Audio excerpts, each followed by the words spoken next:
Sketching a 3D figure is usually done on isometric dot paper or grid paper, depending on how you want to view the object.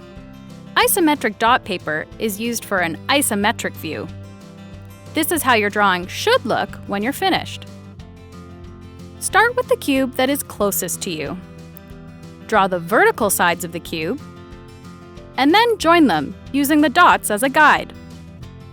After the first cube, draw the remaining cubes in the 3D figure one at a time and in any order. Make sure you draw all of them. Be careful to include all of the cubes that can be seen. If you need to erase some lines to draw another cube, that's fine. The isometric view shows only part of what can be seen because some cubes can hide the parts behind them.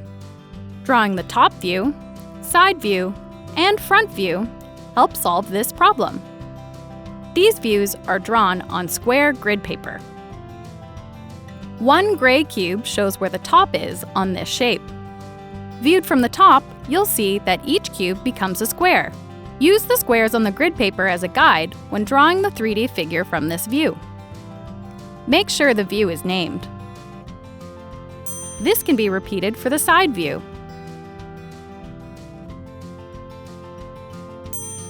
The final view is from the front. The gray cube cannot be seen, but you can adjust the angle to check that it is in the right place. All of these 4 views look different from one another, but all show the same 3D figure.